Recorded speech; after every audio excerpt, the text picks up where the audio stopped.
ಸಚಿವ ಸತೀಶ್ ಜಾರಕಿಹೊಳಿ ದೆಹಲಿ ಪ್ರವಾಸ ವಿಚಾರ. ಸತೀಶ್ ಜಾರಕಿಹೊಳಿ ನಮ್ಮ ಪಕ್ಷದ ಸೀನಿಯರ್ ಲೀಡರ್, ನಾವೆಲ್ಲ ವಾರಕ್ಕೊಮ್ಮೆ ಮಾತಾಡ್ತಾ ಇರ್ತೀವಿ ಅಂತ ಡಿಕೆ ಶಿವಕುಮಾರ್ ಹೇಳಿಕೆ ಕೊಟ್ಟಿದ್ದಾರೆ. ನನ್ನ ಜೊತೆ ಕಾರ್ಯಾಧ್ಯಕ್ಷರಾಗಿ ಸತೀಶ್ ಕೆಲಸ ಮಾಡಿದ್ದಾರೆ. ವಾರಕ್ಕೊಮ್ಮೆ ಮಾತಾಡ್ತಾ ಇರ್ತೀವಿ, ವಿಷಯ ಹಂಚ್ಕೋತೀವಿ, ನಾವಿಬ್ರು ಸಮಾನ ಮನಸ್ಕರು. ಡಿಕೆ ಶಿವಕುಮಾರ್ ಕೊಟ್ಟಂತ ರಿಯಾಕ್ಷನ್ ಇದು. ಸತೀಶ್ ಅವರಿಗೂ ಪಕ್ಷದ ಬಗ್ಗೆ ಅಪಾರವಾದ ಚಿಂತನೆ ಇದೆ.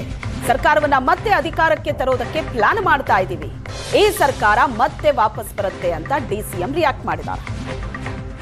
ಆರ್ಕೆ ಒಳ್ಳೆಯವರು, ನಮ್ಮ ಹಿರಿಯ ಲೀಡ್ರು, ನನ್ನ ಜೊತೆ ವರ್ಕಿಂಗ್ ಪ್ರೆಸಿಡೆಂಟ್ ಆದವರು, ವಾರಕ್ಕೊಂದ್ಸತಿ ಮಾತಾಡ್ತಾ ಇರ್ತೀವಿ, ಇಬ್ಬರು ಹಂಚ್ಕೊಳ್ತಾ ಇರ್ತೀವಿ, ಸಮಾನ ಮನಸ್ಕರು. ಅವ್ರಿಗೂ ಪಕ್ಷದ ಬಗ್ಗೆ ಅಪಾರವಾದಂಥ ಚಿಂತನೆ ಇದೆ. ಈ ಸರ್ಕಾರ ಮತ್ತೆ ವಾಪಸ್ ತರಬೇಕು ಅಂತೇಳಿ ನಾವೆಲ್ಲ ಯೋಜನೆಗಳನ್ನು ತಯಾರು ಮಾಡ್ತಾ ಇದ್ದೀವಿ. ಈ ಸರ್ಕಾರ ವಾಪಸ್ ಬರ್ತದೆ.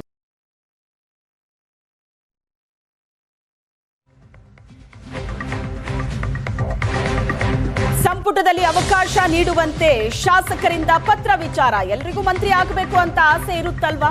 ಡಿಕೆ ಶಿವಕುಮಾರ್ ಪ್ರತಿಕ್ರಿಯೆ ಕೊಟ್ಟಿರೋದು. ಅದಕ್ಕೆ ಹೊಸ ಶಾಸಕರು ಕೇಳ್ತಾರೆ. ಕೇಳೋದ್ರಲ್ಲಿ ತಪ್ಪೇನಿದೆ? ಹೊಸ ಪೀಳಿಗೆ ಬೆಳಿಬೇಕು, ಅದಕ್ಕೋಸ್ಕರ ಕೇಳ್ತಾರೆ. ಎಷ್ಟು ದಿನ ನಾವೇ ಇಲ್ಲಿ ಕೂತ್ಕೊಳ್ಳೋದಕ್ಕಾಗುತ್ತೆ? ಹೊಸ ಜನರೇಷನ್ ಬರಬೇಕು, ಹೊಸ ಆಲೋಚನೆ ಬರಬೇಕು.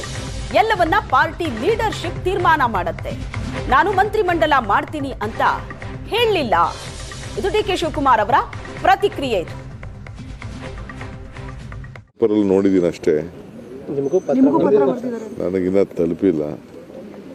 ಈಗ ಎಲ್ಲರಿಗೂ ಆಸೆ ಇರ್ತದಲ್ಲ ಮಂತ್ರಿ ಆಗಬೇಕು ಅಂತ, ಎಲ್ಲರಿಗೂ ಮಂತ್ರಿ ಆಗಬೇಕು ಅಂತ. ಫಸ್ಟ್ ಟೈಮ್ ಅವ್ರು ಕೇಳೋದ್ರಲ್ಲಿ ತಪ್ಪೇನಿದೆ? ಫಸ್ಟ್ ಟೈಮ್ ನಾನು ಮಂತ್ರಿ ಆದವನು.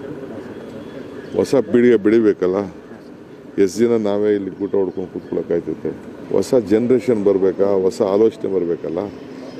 ನಾನು ಹೊಸಬ್ರುಗಳು ಇರಬೇಕು ಅನ್ನೋದಕ್ಕೆ ನಾನು ಅವ್ರಿಗೆಲ್ಲ ಪ್ರೇರಣೆ ಕೊಡೋರು, ಅವ್ರನ್ನ ತಯಾರು ಮಾಡಬೇಕಲ್ಲ. ಈಗ ನಾನು ಮಂತ್ರಿಮಂಡಲ ಮಾಡ್ತೀನಿ ಅಂತ ನಾನು ಹೇಳೂ ಇಲ್ಲ, ಹೇಳಿದ ಚೀಫ್ ಮಿನಿಸ್ಟರ್ ಹೇಳಿದ್ದಾರೆ ನನ್ನ ಕ್ಯಾಬಿನೆಟ್ ಎಕ್ಸ್ಪ್ಯಾನ್ಷನ್ ಮಾಡ್ತೀನಿ ಅಂತ ಹೇಳಿದ್ದಾರೆ. ಅವರು ಎಕ್ಸ್ಪ್ಯಾನ್ಷನ್ ಮಾಡ್ತಾರೆ ಅಂತ ಕೆಲವರು ಡೆಲ್ಲಿಗೆ ಹೋಗ್ತಾರೆ, ಕೆಲವರು ಪತ್ರ ಬರೀತಾರೆ, ಕೆಲವರು ಇನ್ನೆಲ್ಲ ಹೊರಗಡೆ ಹೋಗಿ ಇನ್ಫ್ಲುಯೆನ್ಸ್ ಮಾಡ್ತಾರೆ.